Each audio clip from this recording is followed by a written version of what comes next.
Leurs plaisirs mêmes sont anxieux. Les gens affairés sont remplis de mille appréhensions. Et au milieu de leur joie surgit chaque fois cette pensée inopportune. Combien de temps cela va-t-il durer? Maigre réflexion qui a souvent fait gémir sur leur puissance les rois, moins enchantés par leur grandeur présente qu'épouvantés par l'idée de la perdre un jour. Lorsque dans des plaines immenses il déployait son armée, si nombreuse que ne pouvant en faire le compte, il la mesurait par l'étendue du terrain qu'elle couvrait, l'orgueilleux roi des Perses fondit en larmes, en songeant que, de tant de milliers d'hommes à la fleur de l'âge, aucun n'existerait plus dans son temps. Mais lui, Xerxès, qui les pleurait ainsi, ces mêmes hommes, il allait dans un temps très court les faire tuer, soit sur terre, soit sur mer, ou dans le combat, ou dans la fuite, et détruire tant d'existences pour lesquelles il redoutait la 100e année. Pourquoi leurs joies mêmes sont-elles si inquiètes? C'est qu'elles ne reposent pas sur des bases solides, et la même légèreté qui les a fait naître les désoriente.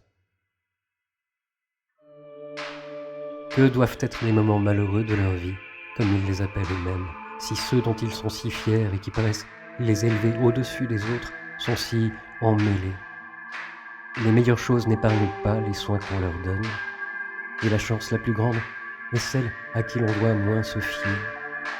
Le bonheur pour s'affermir a besoin du bonheur, et pour les vœux exaucés, il faut faire d'autres vœux. Tout ce que le hasard vous donne est peu stable. Plus il vous élève, plus haut il vous pend. Personne n'aime ce qui peut tomber. Aussi est-elle non seulement très courte, mais aussi très malheureuse, la vie de ceux qui se procurent à grand-peine ce qu'ils ne peuvent conserver qu'avec des peines plus grandes encore.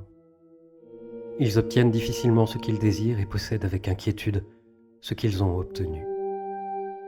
En attendant, à ne tenir plus aucun compte d'un temps qui ne reviendra plus, à d'anciennes activités, ils en substituent de nouvelles. Une espérance accomplie en demande une autre, et l'ambition appelle l'ambition.